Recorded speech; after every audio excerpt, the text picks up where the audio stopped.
Je veux commencer dans l'Évangile selon Luc, chapitre 15. Luc 15, verset 3.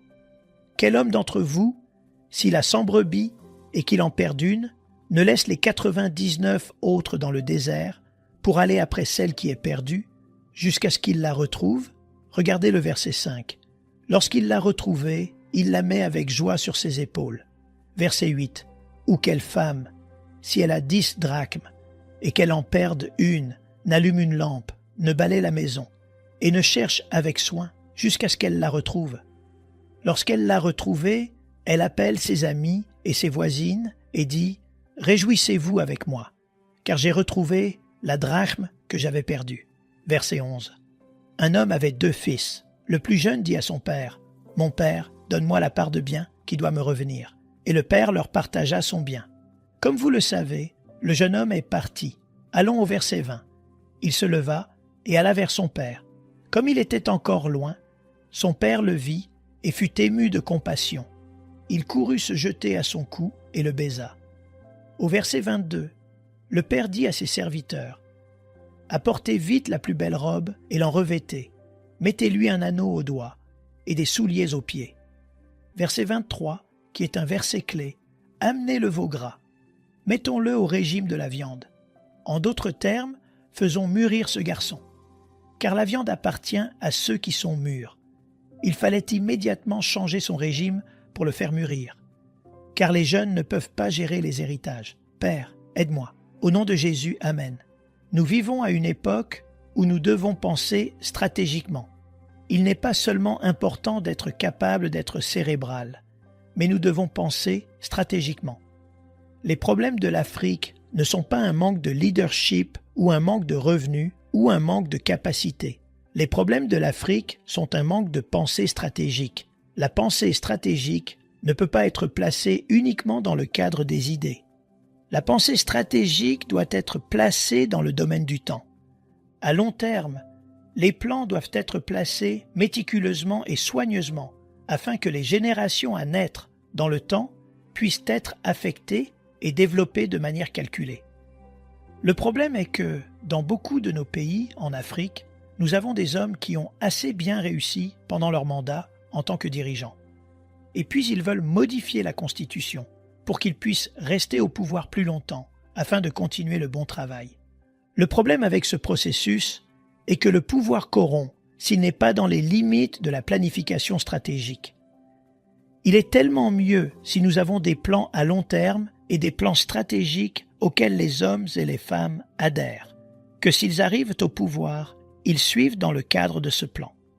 Ceci n'est pas seulement vrai dans l'arène politique dans laquelle nous nous trouvons, mais cela doit être vrai dans les limites de l'Église, le corps du Christ. Nous devons avoir des plans à long terme, des plans stratégiques, des plans d'action, des idées qui s'étendent sur des générations. Il doit s'agir d'une planification multiforme où nous examinons les dimensions des choses qui doivent être libérées à long terme. En d'autres termes, nous ne devons pas gaspiller nos ressources aujourd'hui en mettant une génération dans un déficit que d'autres générations devront payer. Je veux vous raconter une petite histoire tirée d'Hercule. Dans l'histoire mythologique d'Hercule, et c'est juste une histoire, ne vous emballez pas trop tôt, c'est juste une histoire. Dans l'histoire d'Hercule, son père est Zeus, sa mère est une mortelle, et il se retrouve jeté dans le domaine terrestre. Hercule doit alors gagner sa place auprès des dieux mythologiquement. Et pour ce faire, il y a un certain nombre d'obstacles qu'il doit surmonter, vaincre, car tout ce qui a de la valeur dans la vie est gardé par un obstacle. Et une fois que vous surmontez cet obstacle, vous obtenez les avantages de ce que cet obstacle gardait, vous obtenez les richesses de cet obstacle. Dans la vie d'Hercule, il fait face à un obstacle appelé l'hydre. L'hydre est un obstacle qui vit. C'est une bête qui vit dans l'eau. Et pendant qu'il cherche à attirer cette chose pour pouvoir la vaincre, il va utiliser une vieille méthodologie pour faire face à un nouveau problème. Quand l'hydre sort pour lui faire face, il fait maintenant face à un obstacle qu'il n'a jamais vu auparavant.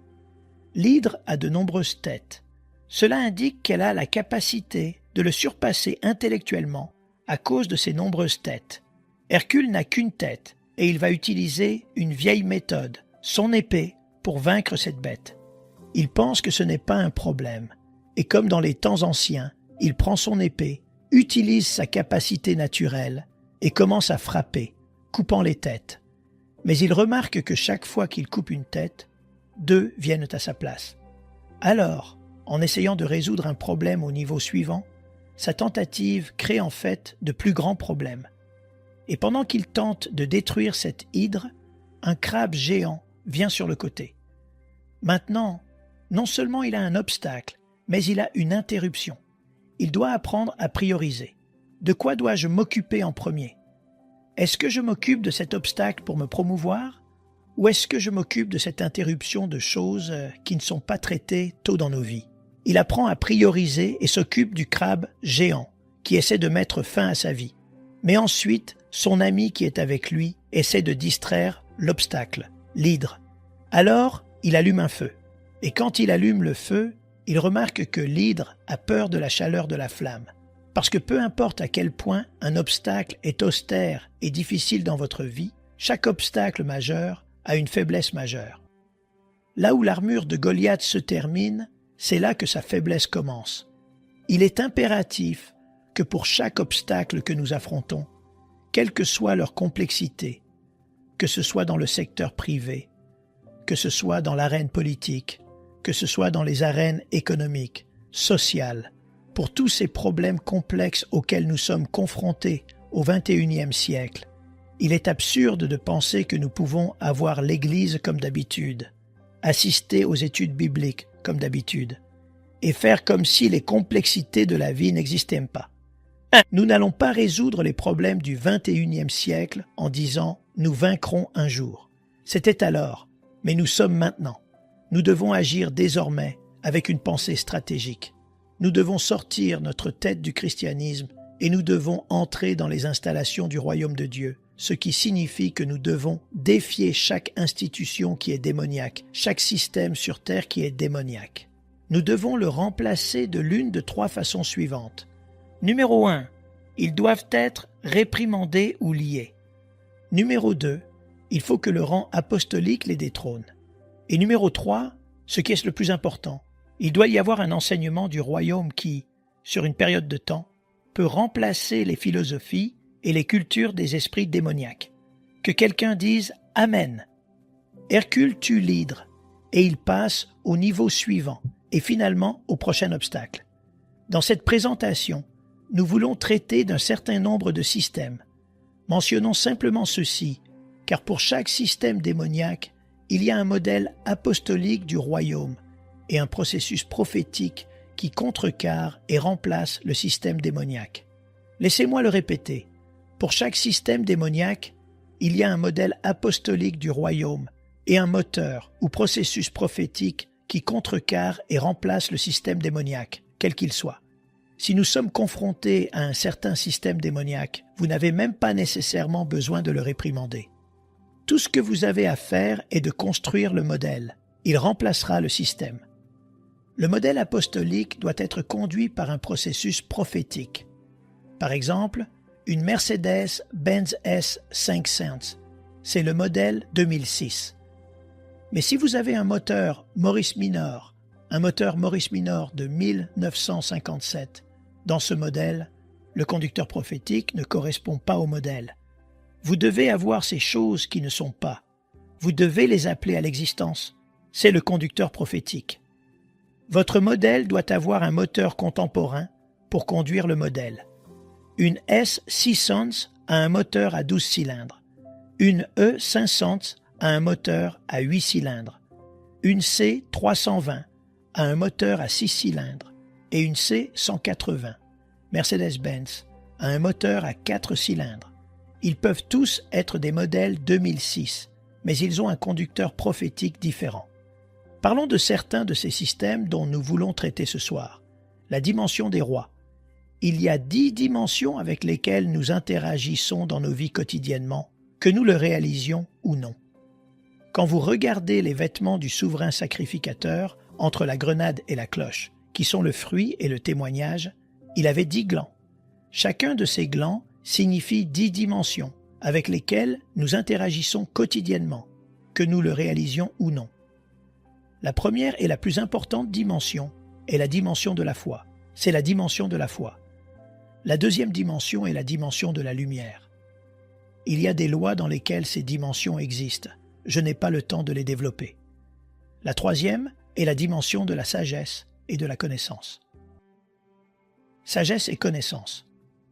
Que quelqu'un dise sagesse. Dans les années de Salomon, quand il régnait dans la dimension de la sagesse, il n'y a pas eu une seule guerre menée pendant toutes ces années. Pendant 40 ans, pas une guerre menée. Tous ses ennemis lui envoyaient des chèques.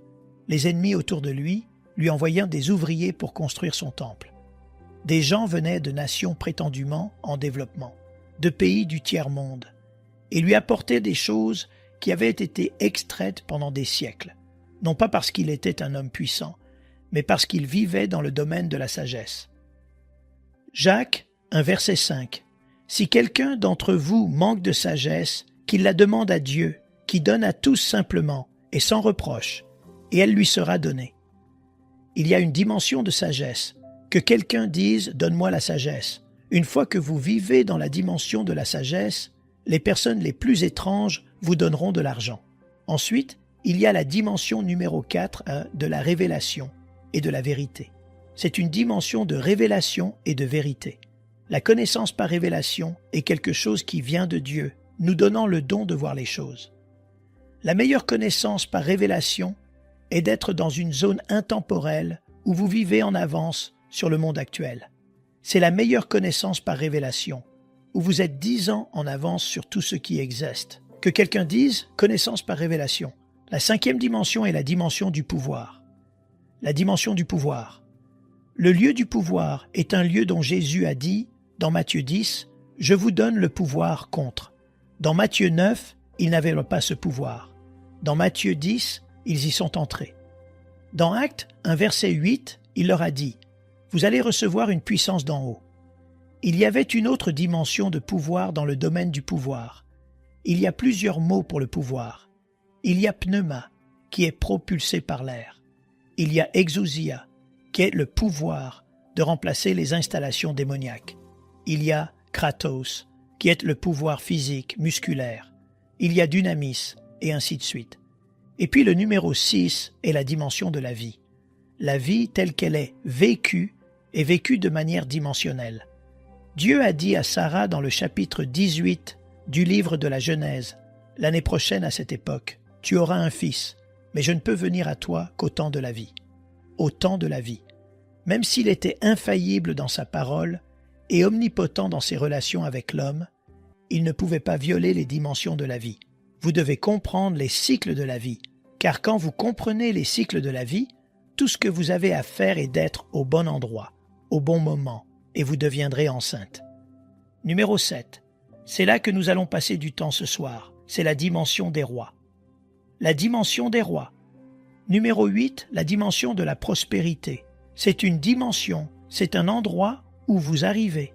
Et cela vient par des choses que, premièrement, nous devons faire pour une vie disciplinée. Une fois que vous pouvez accomplir des choses à ce niveau-ci, alors Dieu peut vous faire confiance avec plus à ce niveau-là. L'argent est le 6e niveau dans cette dimension. C'est le 6e niveau dans cette dimension. L'argent est une monnaie. Monnaie connotant courant, une rivière. Parce que l'argent coule. Quand l'argent reflue, vous devez alors puiser dans votre investissement à long terme. Quand l'argent afflue, vous n'achetez pas un bateau. Vous investissez dans des choses générationnelles à long terme. Car l'argent coule comme une rivière et vous travaillez avec lui. Ensuite, numéro 9, il y a la dimension de la guérison et des miracles dont on pourra parler demain. Et la dimension de l'adoration en numéro 10. Dans la dimension des rois, il y a un certain nombre de choses que nous voulons mentionner. La dimension des rois libère en fait des modèles du royaume pour traiter avec les systèmes démoniaques. Des modèles du royaume pour traiter avec les systèmes démoniaques. Le premier modèle que je veux mentionner ici, dont nous allons traiter dans un instant, est le modèle abrahamique. Le modèle abrahamique est donné pour remplacer et contrer le système de Sodome. Le modèle abrahamique est donné pour contrer le système de Sodome. Le modèle de Ruth est donné pour contrer le système moabite. Le modèle d'Esther est donné pour contrer le système d'esclavage assyrien. Le modèle de Néhémie est donné pour contrer des années et des années d'esclavage et de diminution des ressources. Et puis, bien sûr, vous avez le modèle d'Élie, le modèle davidique, et ainsi de suite. Quand nous traitons du modèle abrahamique, il y a un certain nombre de choses que nous voulons vous mentionner ici.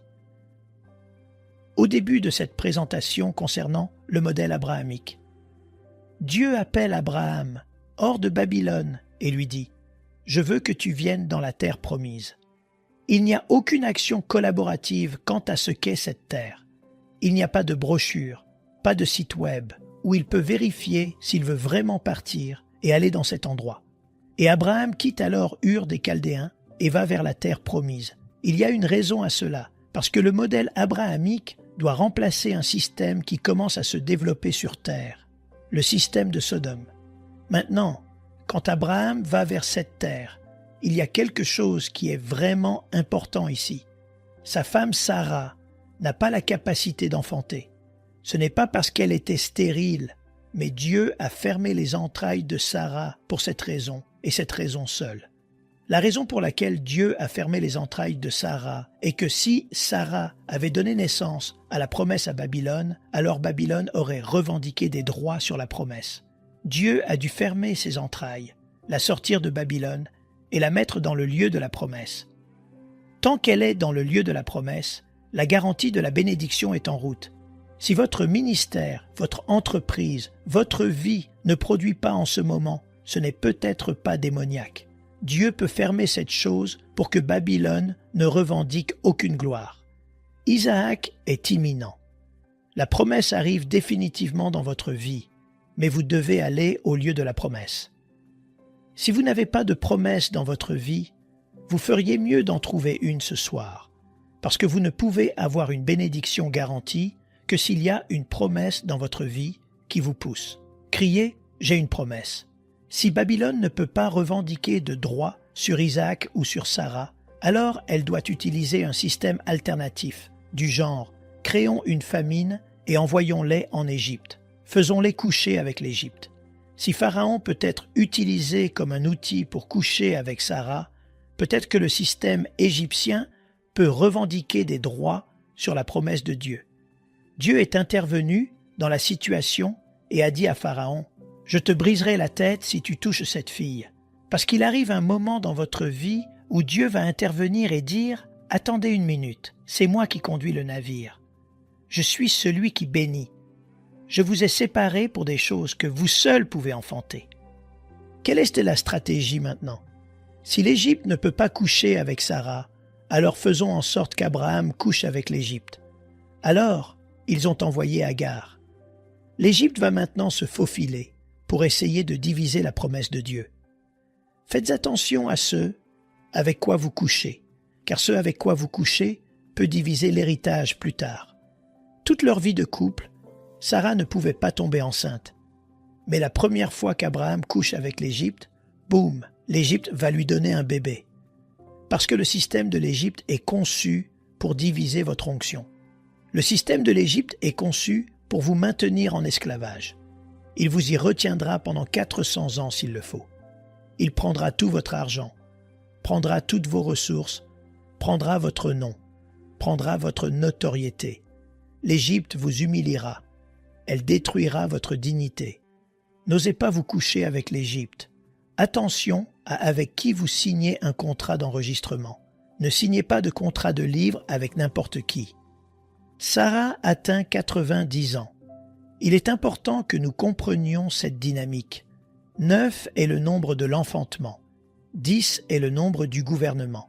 Elle enfantait une semence gouvernementale, ce qui signifiait que c'était 9 processus gouvernementaux. Isaac n'était pas une semence ordinaire. C'était une promesse gouvernementale. Mais la raison pour laquelle le modèle abrahamique a été donné était de protéger ce qui allait être enfanté. Avant que Sarah ne donne naissance à Isaac au chapitre 14 du livre de la Genèse, vous avez l'émergence du système sodomite. le système de Sodome. L'émergence du système est très intéressante, car elle est conçue pour détruire la promesse de Dieu. Maintenant, laissez-moi vous montrer ceci. Le système de Sodome dans la Genèse, chapitre 14, premièrement, est un système de mauvaise gestion. La raison pour laquelle nous le savons est que si vous regardez le style de vie des gens dans cette ville, ce n'est pas tant qu'ils étaient homosexuels, ce n'est pas le problème. Le problème est ce qu'ils ont fait avec la semence. La semence est censée aller dans un incubateur pour produire la prochaine génération. Sodome a mal géré la semence. La semence a été placée dans des endroits inappropriés qui ne pouvaient pas incuber la prochaine génération. La semence a été retirée avec la saleté. Et le système sodomite est un lieu de mauvaise gestion. Il vous promettra le plaisir, mais ne vous donnera jamais d'avenir. C'est aussi un système de corruption, car il ne reconnaît pas les personnes douées. Quand les anges entrent dans la ville, au lieu d'utiliser le don des anges pour les faire avancer, ils veulent abuser du don, car Sodome a une façon d'abuser des personnes douées. Le système de Sodome n'est pas seulement un système de mauvaise gestion, c'est un système stérile. C'est stérile, car quand la femme de Lot a regardé en arrière, elle s'est transformée en une statue de sel. Pas de sucre, pas de pierre, mais de sel, ce qui a révélé la stérilité du système à Sodome. Les deux filles de Lot avaient des maris, mais elles ne pouvaient pas tomber enceintes de ces hommes dans la ville, car c'était un système stérile. Partout dans le monde, nous avons des églises stériles, des ministères stériles et des entreprises stériles parce qu'ils souscrivent à un système sodomite. Pour contrer ce système, en Afrique, en Angola, au Mozambique, nous devons construire le modèle abrahamique. Le modèle abrahamique est intéressant, car ce n'est pas seulement un modèle qui est construit par la foi, c'est un modèle d'action délibéré. La première chose qu'Abraham fait dans Genèse 14, verset 14, est qu'Abraham a dans sa maison des soldats entraînés. 318 soldats entraînés nés dans sa maison. Il construit maintenant un système pour contrer Sodome. Quand Sodome a été prise par 5 royaumes, Abraham, avec les hommes formés dans sa maison, a pu détruire 5 royaumes avec les hommes de sa maison, sans une seule perte parmi eux, pour la raison qu'il les a formés à combattre, il les a formés à prier, il les a formés à marcher, il les a formés à gérer leur argent. Ne me dites pas que les gens ne peuvent pas être formés. Je prêchais en Californie il y a environ 3 semaines, et il me disait qu'en Californie, la culture est telle que les gens sont décontractés. Ils ne savent pas vraiment comment adorer Dieu, et ils sont tellement décontractés qu'ils ne veulent pas adorer Dieu. J'ai dit, ne me dites pas ça. Je vous ai vu, vous les Californiens, quand un match des 49ers est joué. Ne me dites pas que c'est une culture réservée. Les gens peuvent être formés et doivent être formés. Le modèle abrahamique forme des hommes, les réveille à 5 heures du matin, leur dit comment se couper les cheveux, leur dit à quelle heure est le petit déjeuner. Ce n'est pas un club social, c'est l'armée du Dieu vivant. Nous devons enseigner aux hommes comment combattre avec toutes sortes d'armes, leur enseigner comment utiliser toutes sortes d'armes, leur enseigner comment traiter les choses démoniaques, leur montrer comment prier pour eux-mêmes, prier pour leur quartier. Il est important que nous commencions à former des soldats. Une poignée de soldats a la capacité de prendre une nation entière. La deuxième chose à propos du modèle abrahamique est que non seulement ces hommes sont des soldats entraînés, mais ils ont une capacité incroyable. Quand Abraham dit « Nous allons prendre ces 5 rois », il reconnaît la capacité de ces soldats. Il n'allait pas pouvoir dire « Nous allons à cette guerre » s'il ne connaissait pas la capacité de ces hommes. Ce serait comme si Haïti déclarait la guerre aux États-Unis d'Amérique. Ils ne pourraient pas faire cela parce qu'ils connaissent la capacité de cette nation, avec ses armes de destruction massive. Ils connaissent votre capacité. Ils ne vous déclareraient pas la guerre, à moins qu'il n'ait quelque chose dans leur tête que nous ne connaissons pas ou que vous ne connaissez pas. Et quand Abraham s'attaque à ces nations, il connaît la capacité de ces hommes. Nous devons développer la capacité de nos gens d'une manière qui n'a jamais été développée auparavant. Nous devons leur présenter des dimensions à des niveaux qu'ils n'ont jamais eus auparavant. Maintenant, beaucoup d'entre nous attendent que l'annonce de qui nous sommes soit faite. Vous n'avez pas à attendre d'être annoncé, car si vous êtes appelé par Dieu, éventuellement, votre annonce sera faite. Quand Jésus est né, la Bible dit que des hommes de l'Orient lui ont apporté des cadeaux. Mais quand vous étudiez leur voyage, vous découvrirez que ces hommes ont commencé leur voyage avec les cadeaux, bien avant que Jésus ne soit annoncé. Quand Gabriel a annoncé Jésus, le cadeau était déjà en route. Pour vous qui pourriez être en difficulté ce soir, regardez par-dessus votre épaule. N'attendez pas d'être annoncé. Votre don, votre onction, votre bénédiction est déjà en route. Dites à quelqu'un, c'est en route. Voyez un peu la capacité de ces hommes. 5 rois et leurs soldats ont été vaincus à cause de la capacité de 318 hommes. Voici où je veux en venir. Vous devez développer une force entraînée de leaders, une force entraînée de croyants qui peuvent être prêts à protéger la semence. Isaac, quand il arrive, vous ne vous préparez pas à protéger la semence. Isaac, quand elle arrive, cela doit être fait avant que la semence n'arrive.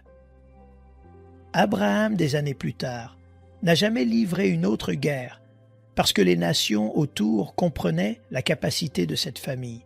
Dites, augmente ma capacité.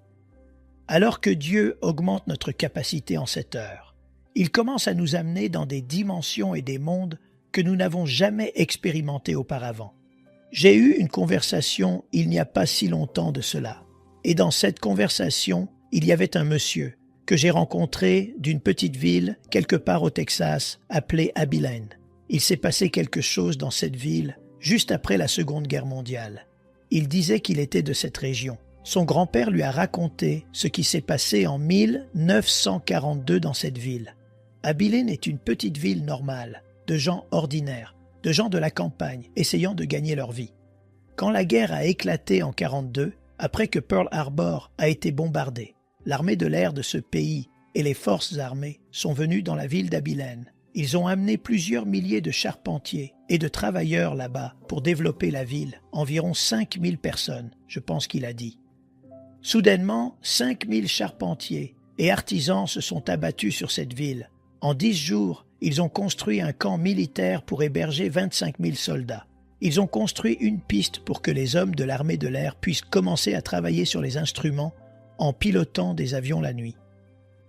Une semaine avant que les forces armées n'arrivent, Abilene était une petite ville de campagne ordinaire. Une semaine plus tard, ce petit cinéma, cette petite boulangerie, cette petite épicerie, cette petite station-service était submergée par 25 000 hommes au sol. C'est arrivé du jour au lendemain. Ces gens ne s'attendaient pas à ce que cela arrive. Leur capacité a dû augmenter. Le premier week-end dans cette ville, toutes les boulangeries ont manqué de pain. Tous les magasins ont manqué de provisions. Tous les bars ont manqué d'alcool. Toutes les banques ont manqué d'argent. La ville a été submergée par ce qui s'est abattu sur elle. Et si nous pensons que certains des processus vont prendre beaucoup de temps, c'est une situation d'Abilene.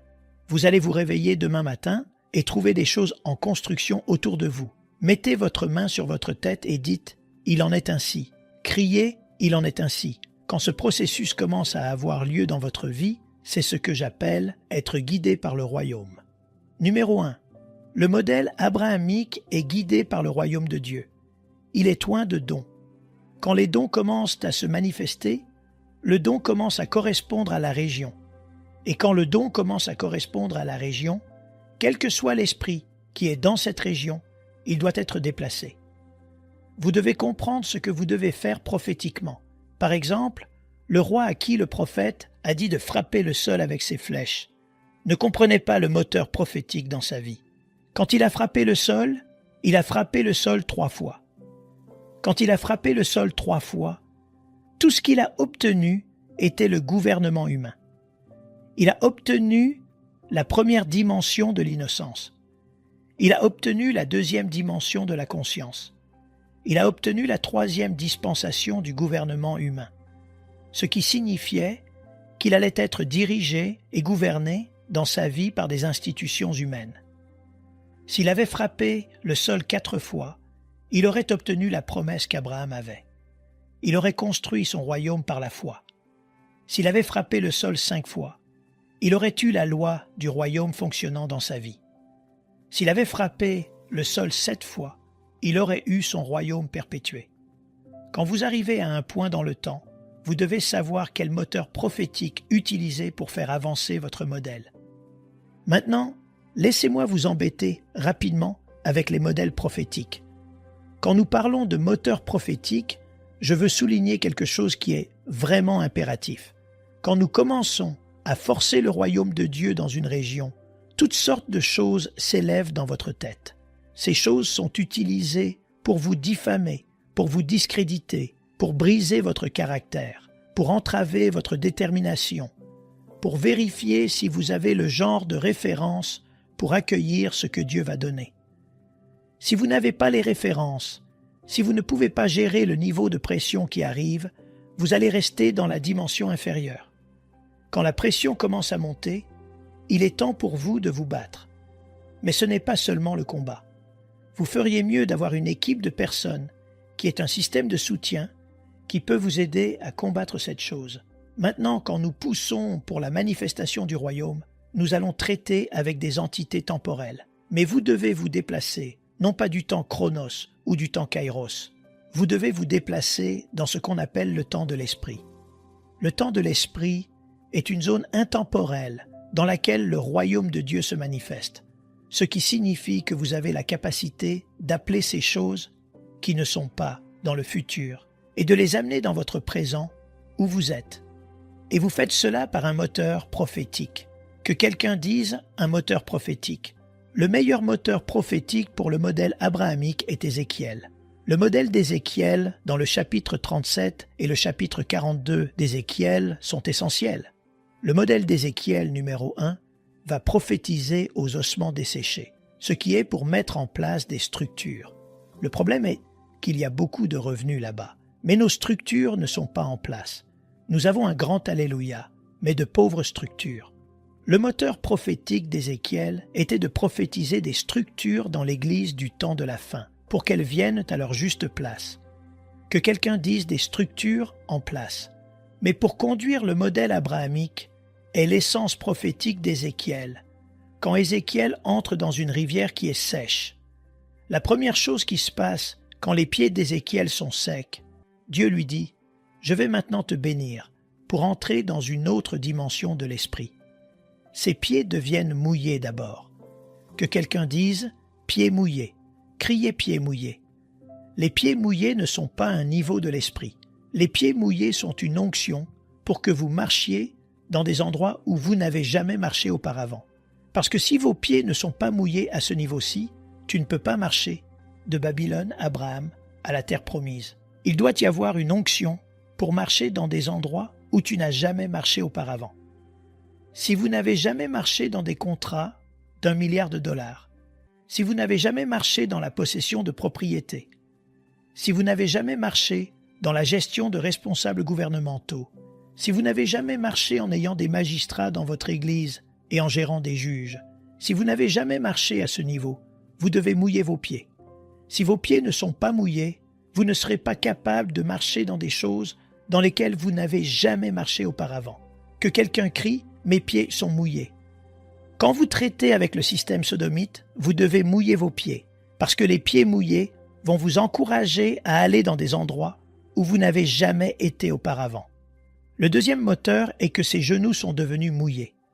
Ce n'est pas un niveau de l'esprit, c'est une onction pour que les prières soient exaucées. Quand ses genoux sont devenus mouillés, il avait maintenant la capacité de faire exaucer ses prières. Si vous avez prié pendant des années pour certaines choses dans votre vie, pour que vos enfants soient sauvés, pour que vos finances percent, en cette saison, Dieu m'a envoyé dire à quelqu'un qu'il va mouiller vos genoux. Parce que la prière fervente du juste a une grande efficace. Il y a un endroit dans l'esprit où vos prières sont exaucées. Vous êtes allé au temple chaque année pendant des années et des années. Votre homologue a un bébé chaque année. Mais vous, en tant qu'âne, allez au temple chaque année et vos prières ne sont pas exaucées. Mais cette année, vos genoux seront mouillés. Criez, mes genoux sont mouillés. Oh, je vous le dis, je viens d'un continent qui sait comment prier. Je viens d'un continent où les gens prient toute la journée et toute la nuit. chaque week-end, chaque vendredi soir, tout le temps. Mais nous n'avons pas eu nos prières exaucées. Mais je suis venu vous dire ici que dans les 3 dernières années, le continent africain a commencé à mouiller ses genoux. Dieu a commencé à répondre à notre prière. Quand les enfants d'Israël étaient en esclavage, la première génération a prié le plus fort et le plus, parce qu'ils étaient ceux qui ont ressenti le plus durement l'esclavage. C'était un traitement de choc de les arracher à leurs conditions de personnes libres pour les plonger dans l'esclavage. Pour sûr que cela aurait dû être la génération qui aurait dû avoir ses prières exaucées. Mais ce fut 400 ans plus tard seulement, quand une autre génération s'est levée un matin, soudainement ils ont vu leurs genoux mouillés. Ce qu'une génération précédente n'a pas pu obtenir par la prière, cette génération le réalise. Criez, mes genoux sont mouillés. Nous avons besoin de personnes avec des genoux mouillés pour faire avancer cette banque.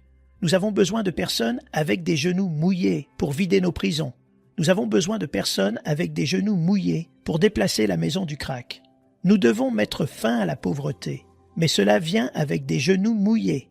Élie a prié une fois, pas de pluie, parce que ses genoux n'étaient pas mouillés. Il a prié 2 fois, pas de réponse. Ses genoux n'étaient pas mouillés, mais il a continué jusqu'à ce que ses genoux soient mouillés à la 7e fois. Et voici la pluie, voici la percée, voici l'eau. Quelqu'un a prié dans votre région, dans votre ville, et vous avez senti que Dieu ne pouvait pas vous entendre. Mais je vous dis, dans cette saison, Dieu non seulement vous entend, mais il va répondre à chaque prière remontant à 20 ans. La 3e chose qu'Ézéchiel a vue était que sa taille est devenue mouillée. À nouveau, ce n'était pas un niveau de l'esprit, c'était une onction pour la reproduction. C'était une onction pour enfanter dans des domaines où il n'avait pas pu enfanter auparavant, surtout quand il y a eu des fausses couches, surtout quand il y a eu des esprits d'avortement pour avorter votre vision, avorter votre rêve, avorter votre avenir, avorter votre argent, avorter votre propriété et avorter le destin de votre famille. Quand votre taille devient mouillée, Anne, tu vas tomber enceinte. Rebecca, tu vas avoir des jumeaux. Rachel, Joseph va naître. Je te le dis, Manoah, Samson va naître. Élisabeth, tu n'es pas en ménopause. Jean-Baptiste va certainement venir, parce que ta taille devient mouillée. Crier ça devient mouillé. Vous essayez depuis des années de faire tomber enceinte ce programme d'affaires dans votre région. Dans cette saison, vous n'allez même pas essayer.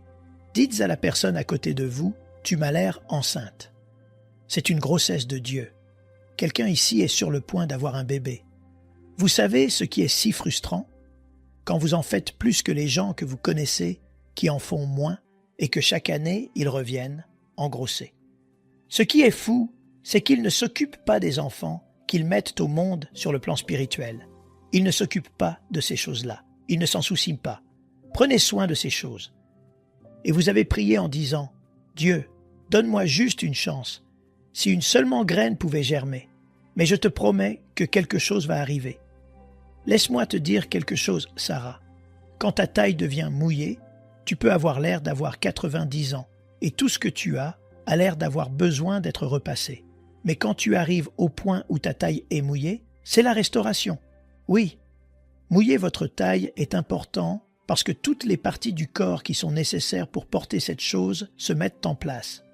Les gens disent qu'il n'est pas nécessaire d'intercéder pour porter des choses lourdes. Ce n'est pas vrai. Il faut une forte intercession si l'on porte une grande révélation. Marie était une jeune fille. Elle était adolescente quand on lui a donné la révélation ultime. Sa taille est devenue mouillée à un jeune âge. Ses muscles n'étaient pas assez forts pour porter le niveau de révélation qu'elle avait. Regardez ce que Dieu a fait.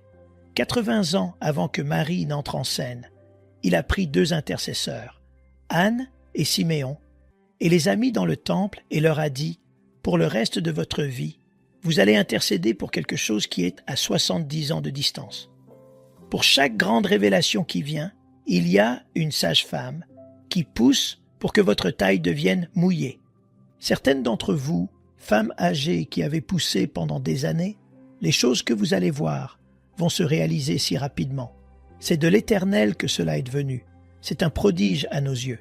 J'ai le sentiment qu'une certaine église d'Alabama ta taille est sur le point de devenir mouillée. Dieu est sur le point d'élever ton peuple, de briser l'esprit de pauvreté, de juger l'esprit de racisme, d'élever ton peuple. Mettez votre main sur votre taille et dites « Ma taille est mouillée. Ma taille est mouillée. » La quatrième chose est « Des eaux ou nègres. Ce n'est pas un niveau de l'esprit.